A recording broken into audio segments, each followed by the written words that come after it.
Howdy folks, it's AJ the Hunting Gear Guy.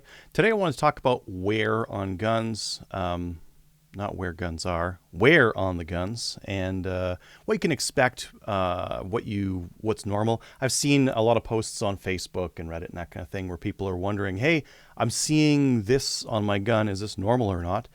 So I thought I'd show some pictures and just kind of show you guys what to expect.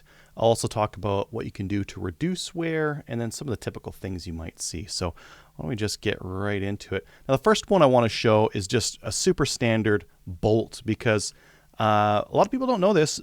They test fire, or at least they should be test firing your rifle at the factory. So it's not going to come perfectly clean and shiny and whatever. It might have some residue on there. It might have some, I don't know, red stuff from the primers or something like that. So it's normal to see a little bit of wear. That's from testing it at the factory. If they didn't test it at the factory, a little bit suspect.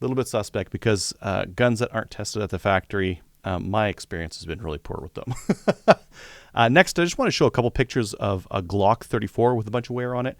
Not a bunch of wear. Again, I mostly shoot my firearms in competition. And there's not really a lot of wear to talk about. There's a little bit of wear towards the front of the locking block, I guess you would call it. A little bit on the front of the sights here. Again, not really a lot on the outside. Glocks have a really hard wearing finish. It's hard to scratch and wear a Glock. A little bit on that front sight post there. And a little bit on the magazine release and that kind of thing. Sorry, slide lock and that kind of thing. So not really a lot of wear that you can see, a couple little scuffs and whatnot here. And that's like shooting this kind of thing at 3-gun where there's going to be a lot of wear on this stuff. If you were to crack it open, the metal parts on the inside, not a lot. You can see a little bit here. This is a rough casting, and rough castings will smooth themselves out after shooting. This is actually a good thing. This thing would have been a little bit rough when I first got it, and it's starting to wear in and become smoother. That's a good thing. If you were to take a look at the slide, you can see just a little bit of wear on there. You can kind of see the chamber face a little bit here as well, or bolt face. And if I get in a little bit closer, you can see there's definitely some wear there where it's been sliding up and down. So that's all pretty typical for a Glock and what you might see. If you were to crack open a Shadow, this is my Shadow 2, you might see a little bit more on the slide. The part that's going to see the most wear, most visible wear on a Shadow is the slide stop. You see that slide stop there. You see those very pronounced wear marks. And this is actually why, if you get a Shadow, you might want to get an extra one of these in case it wears down or fatigue cracks or something like that. So there you can see some wear on there as well. A little bit on the barrel, but not really a whole heck of a lot. A little bit on the lugs, kind of in the slide there. They're basically just smoothing themselves out at that point. You can hardly even call that wear. And I've got, I don't know, 3,000 to 5,000 rounds through this gun. So it's seen a bit of wear, but you can see wearing in really nicely. If we look inside the action, we'll see a couple spots where it's again worn in a little bit over there, a little bit on the tops of the trigger bars there. And again, I'm just showing this so that if you have one of these guns and you crack it open, you won't be scared if you see this kind of wear pattern. A little bit on the hammer. I think I got a better picture of that. This is interesting. So this is showing the buffer difference between a Shadow 2 buffer that I have never changed since buying it 3 years ago and putting a lot of shots through it, and a new buffer. So I actually finally replaced my buffer at this point. It looked like it could use another one, so I traded one of it out for one of the ones that came in the box.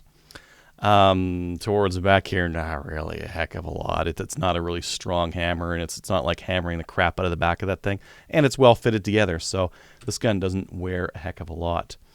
Next, I've got an SKS here, and if we look, we can see a little bit of wear on the top of the lifter, the shell lifter. Yeah, that's the shell lifter. A little bit at the back of the block here. That's fairly normal, and then again, we're smoothing out like basically wartime production here on this rifle.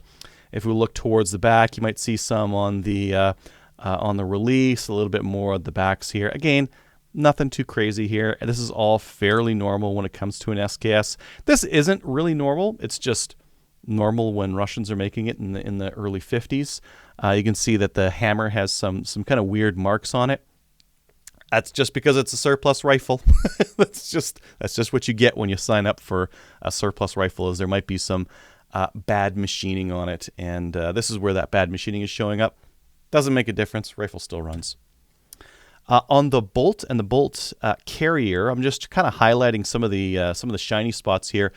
These shiny spots, so anywhere where you see it's been really worn away, after you've got a little bit of a few rounds through the rifle, if you oil these spots, these are the spots where it will allow the rifle to run really nicely. So anywhere where there's a high amount of wear, put a little bit of oil afterwards, and you will reduce that wear in the future, and the gun will run a little bit nicer.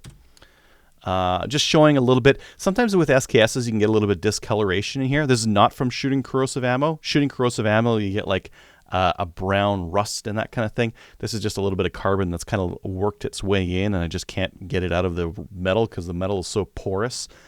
So showing a little bit there. And then you can see that same kind of thing on the bolt itself. It's also started to discolor a little bit. But again, that's not corrosive. I clean my SKS whenever I shoot corrosive, and I have a bunch of non-corrosive stuff as well. This is just what happens to the bolts sometimes when you shoot them. So make sure, if you do shoot corrosive, make sure that you clean your SKS same day. So the same day that you take it out and go shooting, make sure that you clean those corrosive salts off, or else it'll rust. Just a quick look at the bolt face, because some people might want to know, hey, is this typical? Whoa, this is a 1950s production SKS. It's not even wartime. It's pretty rough. It's a pretty roughly produced part, and that's just normal for them. Just showing a little bit on the tracks there. You can see that carbon is kind of getting beaten in there. A little bit towards this back corner. This is actually where it engages with that locking bar at the back. It kind of slips over this thing and heads over there. And you can see it's broken the edge, which I'd expect it to do at some point. So who cares? Looks about normal. That's not the best picture. This will actually clean off. This is like hard carbon that's stuck to that piston. And if I really got after this with a pick or with a brass brush or something like that, I would be able to clean all of this this hard carbon deposits off of here. The 1022, well, 1022s don't actually wear all that much. I'm going to show you some parts in here. Now, the receivers themselves, if you've just got a factory Ruger one, they're aluminum with a paint or a finish on it. That stuff is gonna wear off. So you can see here that it's worn off a little bit. On the receiver, the hammer, yeah, a little bit, I guess, over here, and on the ejector, yeah, the ejector is going to have a little bit of wear on it, just a little bit though, not a lot. This is the bolt. This is a bolt that has had thousands of rounds through it, and well, Ruger's machining is so rough that it's hard to even tell where the wear is. There's a little bit here. If you look like super duper closely, you might be able to make out the rub marks from the hammer, but again, this machine work is so rough that you're probably never going to notice it. We've got a little bit on the tops here, a little bit on the top over there. Not really a whole heck of a lot. If you want to know what the bolt face looks like from the factory with thousands of rounds through it, that's what it looks like. And inside, again, this surface here, it's gonna wear. That finish is gonna wear off of it, and that's normal. That's not anything weird to notice there. So that's okay. Just a little bit showing the extractor. If your extractor starts to wear and it doesn't have this sharp 90-degree to it anymore, that's when it might be time to replace your Ruger 1022 extractor. That is one of the parts that you could wear out after tens and tens and tens of thousands of rounds. Maybe. With the bolt held back, I didn't actually do a terrific job of cleaning this for you guys so you could see, but you can see that there's some wear in the receiver there a little bit. Now, if we were to look at a gun with a lot of shots through it and a lot of hard use, we're going to start to see some symptoms of neglect, I guess is what you could call it. This is my 3-gun shotgun. It's a Browning A5. You can start to see some pitting on the bottom here from rust. If I really cared, I'd probably polish it and oil it a little bit more. but I don't, so I haven't been doing that. Over here, we're seeing some signs that I've been dual and quad loading, and it's starting to wear the finish there as well. If you're looking to the barrel, you're not really going to see a lot of wear. This thing uses a rotating lug system. You might see like it might be a little bit shiny towards the face of the barrel there, but really you're not going to see a whole heck of a lot of wear inside the gun. You will see it on the bolt and on the bolt carrier, a little bit on the bolt, not really a lot. The bolt carrier, you can see these shiny parts here, these shiny tracks. That's where it's worn itself smooth against the other metal that's inside the gun. In this case, the hammer or the side rails and that kind of thing. So this is starting to wear itself in, nice and smooth. That's a good thing. When I oil this thing, I would definitely want to, again, oil those places that are really shiny, because that's indication that that's where there's been a lot of wear and where I want to put a little bit of oil. Anytime there's a cam pin with a rotating bolt on your AR-15s, on your WK-180s, or on your Browning A5s, those cam pins are going to see some, it looks like weird wear, but it's normal. It's normal for what they see. They'll polish themselves a little bit on the outside where the cam pin is doing most of the action. It would be odd to see metal raised up and pushed out to the sides or the corners. If you see that, that's going to be weird. This is very, very typical wear for a cam pin style turning bolt firearm. So you'll see little bits of wear, and it'll be a little bit weird looking, but we can notice it's symmetrical, and it is not really a lot when we really look at it. Inside the gun, so we saw those wear points on the bolt, and we can see in the bolt carrier, and we can see the wear points corresponding to those inside the gun itself. So those kind of corroborate the story of what's going on.